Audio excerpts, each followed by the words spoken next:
¿Existe vida más allá de la escala de 12 sonidos que utilizamos en la música occidental? ¿Acaso es posible transgredir las reglas del sistema temperado establecidas para que todos podamos tocar armónicamente unos con otros y encontrar un sonido que esté más allá del sonido entre el sonido? Sí, por supuesto que es posible. Desde una perspectiva podríamos hablar de microtonalidad, desde otra perspectiva podríamos hablar de afinaciones de distintos temperamentos, pero en definitiva han mencionado muchísimo a un compositor mexicano en los últimos videos análisis que hicimos respecto de estas nuevas bandas que están utilizando afinaciones distintas, que algunas se abocan por la microtonalidad, que la utilizan como el recurso por excelencia y en algunos otros casos utilizan a la microtonalidad o al sonido entre los sonidos de la escala temperada como una búsqueda para poder decir algo a través de eso. Y es que muchos han mencionado a Julián Carrillo, que fue un compositor mexicano de principios del siglo XX, según data la internet. Nació en 1875 y falleció en 1965. Fue violinista, que fue su instrumento principal, fue compositor, como ya hemos mencionado, y además muchos dicen que ha sido teórico y hasta científico mexicano porque ha tenido una gran experimentación, búsqueda y estudio sobre las matemáticas y su relación directa con la música y con el sonido en particular. Y por si fuera poco, es considerado por muchos uno de los pioneros del microtonalismo en Occidente. Y reafirmamos esto de en Occidente básicamente porque si hablamos de Oriente o de música oriental en general, el microtonalismo desde nuestra perspectiva occidental es algo que naturalmente ha ocurrido y que ha sido utilizado desde hace muchísimo tiempo, independientemente de cómo se lo ha sistematizado. Por eso muchos han mencionado también el gran aporte de Julián Carrillo respecto de lo que él mismo denominó como el sonido 13. ¿Y por qué el sonido 13? Porque en el rango de una octava, es decir, por ejemplo, desde un Do hasta otro Do, tenemos un total de 12 sonidos que consecutivamente describen semitonos, que es la porción, la distancia de sonido más pequeña que podemos encontrar en los instrumentos estandarizados o de afinación estándar en Occidente. Distinto es el caso de los instrumentos de cuerda, ya sea con o sin trastes, por ejemplo, un violín, que es un instrumento que no tiene trastes, y una guitarra, por ejemplo, que sí tiene trastes. Uno puede buscar naturalmente un sonido entre los semitonos por la fisonomía propia del instrumento, mientras que, por ejemplo, en un piano, sea eléctrico o acústico, ya está determinado por la construcción misma del instrumento, lo cual no quita que durante el siglo XX se haya experimentado con otra construcción de instrumentos que han dado nacimiento, por ejemplo, al piano de cuartos de tono, que vas a ver en la imagen que va a aparecer por acá, que tiene más teclas de las que habitualmente tiene un piano tal y como lo conocemos. Por eso Julián Carrillo denomina sonido 13 a su sistema musical microtonal, que busca aquellos sonidos que están más allá del rango de una octava, es decir, más allá de los 12 sonidos por semitonos a los que estamos acostumbrados habitualmente,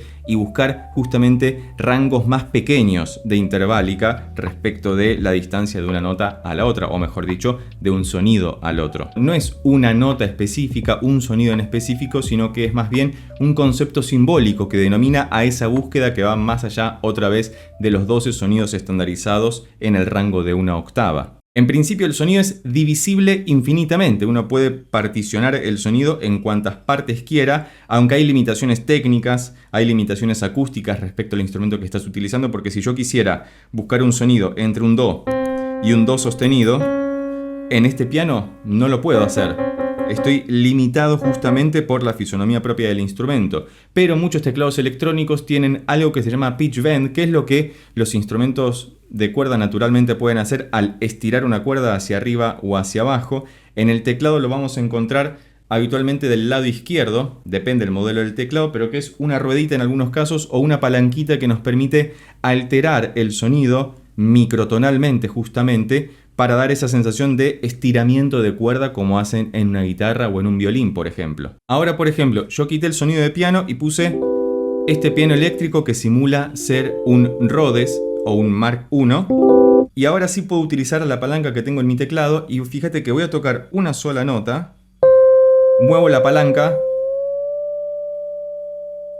hacia arriba y sube hasta un tono más, es decir, lo que hace la palanquita, el pitch bend básicamente, o la modulation wheel, que en este caso no es una rueda, es una palanca,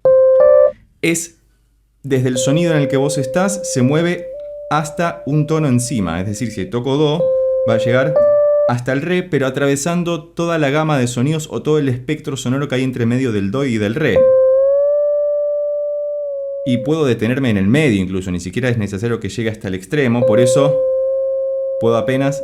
alterarlo, y también en dirección contraria. Pero esto no funciona solamente con una nota. Si estoy en el teclado y toco un acorde, lo puedo ir estirando hacia un lado y hacia el otro. Bueno, esta es la clase de experimentaciones que hizo el compositor Julián Carrillo, entre tantos otros compositores, como habíamos visto en el video anterior que hablamos en particular de Penderecki y de su treno para las víctimas de Hiroshima. Podemos hablar de Ligeti, de Xenakis, de muchos compositores que la mayoría estuvieron enmarcados dentro de lo que habitualmente se denomina como música académica contemporánea, porque había salido de las universidades de música, de las escuelas de música o de los conservatorios de música, por eso se le agrega el mote de académica. Pero buscando en internet uno puede encontrarse afortunadamente con interpretaciones en vivo de estas obras, y vamos a escuchar pequeños fragmentos primero del Preludio a Colón del año 1925 del compositor Julián Carrillo, en donde utiliza esta estética.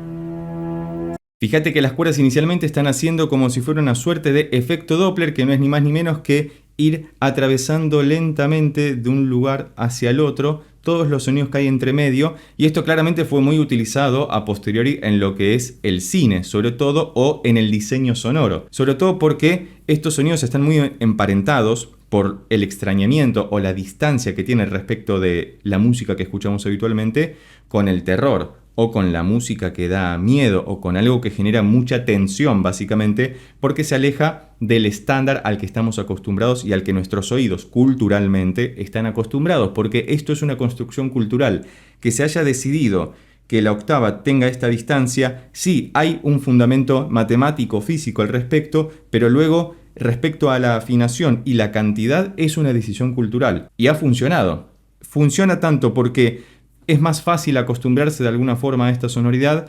y a la vez porque culturalmente estamos inmersos todo el tiempo en esta clase de sonoridad. Y uno podría preguntarse, pero es como, ¿qué fue primero, el huevo o la gallina? ¿Primero nos acostumbramos culturalmente y por eso nos parece más natural? ¿O primero fue una entrada más natural en nuestros oídos de estos sonidos y luego lo reacostumbramos culturalmente? Déjalo escrito debajo en los comentarios qué es lo que vos pensás, porque me resulta un debate muy interesante y que no está saldado. La vertiente cultural termina siendo mucho más fuerte que los rasgos de naturalidad que uno puede escuchar en la música, porque si uno va a cualquier cultura del mundo,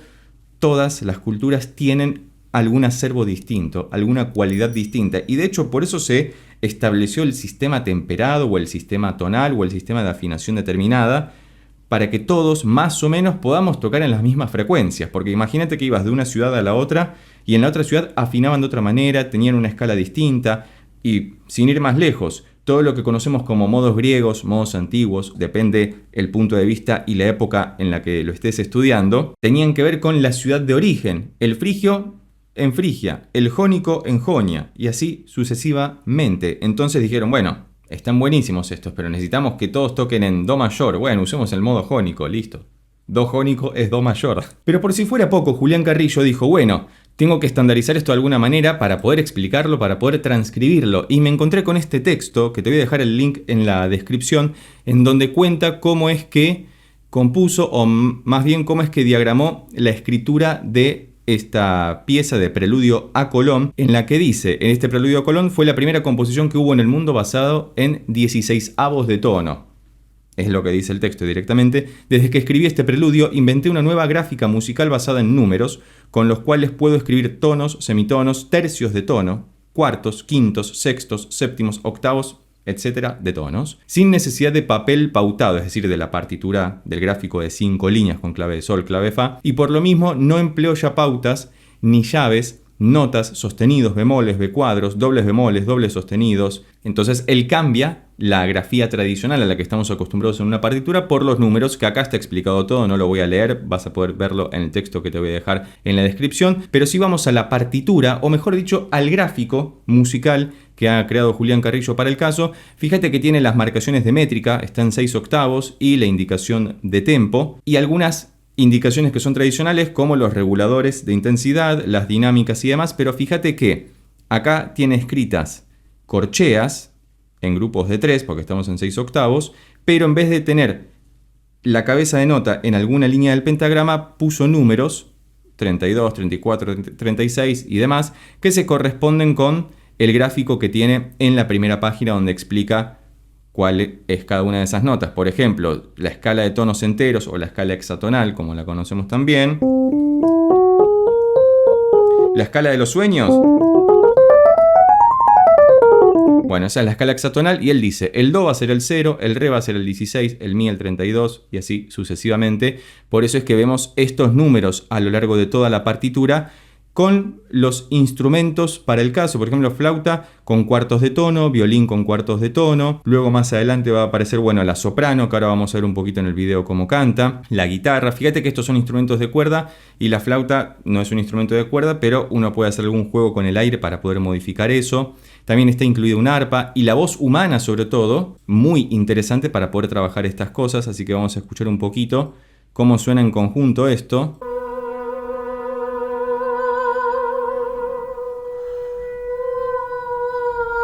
Hay que entender que esto es una estética en particular y de hecho dentro del vastísimo mundo que podemos encontrar, que Julián Carrillo ha denominado como Sonido 13, que otros denominan como música académica contemporánea en general, hay muchas vertientes porque hay muchas formas de aproximarse a la búsqueda de este sonido número 13, de este sonido que escapa al rango habitual de una octava estandarizada en la música occidental. Pero esto no quiere decir que se circunscriba a ese ámbito, sino que se aplica en muchos. Como dijimos antes, la música para cine quizás es el ejemplo más notorio en el que uno escucha una música de terror y esto funciona muy bien. No porque dé miedo, sino porque justamente produce esta sensación de extrañamiento, de rareza, de distancia simbólica respecto de lo que estamos acostumbrados habitualmente a escuchar en la música occidental. Otro ejemplo del mismo Julián Carrillo, que también te voy a dejar los links de estos videos para que los puedas escuchar completamente, el primer concierto para violín y orquesta, que también trata con este tipo de recursos.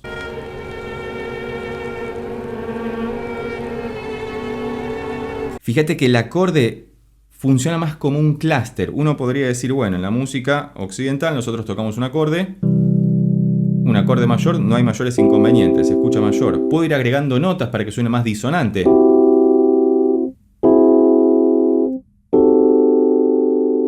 Pero el clúster, la característica que tiene, que a la hora de tocarlo en el piano uno básicamente hace esto y estoy tocando un clúster. Y fíjate lo que pasa si hago un clúster en el piano y utilizo el pitch bend. Puedo simular algo de esto, pero muy inteligentemente en la orquesta, que funciona como un gran instrumento per se, el clúster suena como una nebulosa, como una atmósfera que envuelve todo muy tremendamente.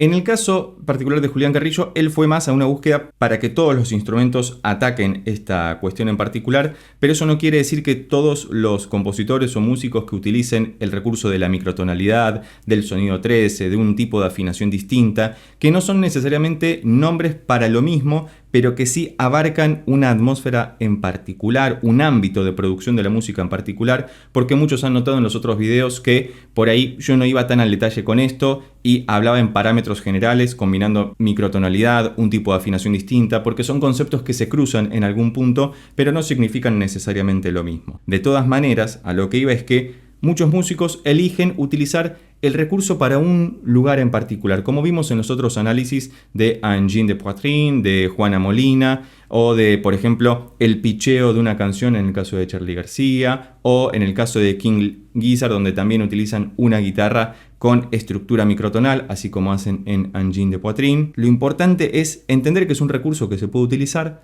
que es amplísimo, vastísimo, y que uno mismo puede crear su propio sonido. Me parece lo más interesante a la hora de hacer música, de crear música, seas compositor, músico, productor, o simplemente te interesa experimentar con estas cosas, hay un mundo vastísimo. Por eso lo importante es conocer el recurso y aplicarlo a conciencia, como siempre decimos en este canal, porque no basta con decir yo hago esto, sino que en la música es mucho más fácil mostrar lo que uno hace haciéndolo, y eso es mucho más interesante siempre. Si llegaste hasta acá y te gustó este video, recuerda que podés suscribirte, darle un like, dejar un comentario y compartirlo con tus amigos y amigas para que pueda llegar a más personas. Por lo pronto nos vemos en estos otros videos que ya tengo preparados especialmente para vos. Chao.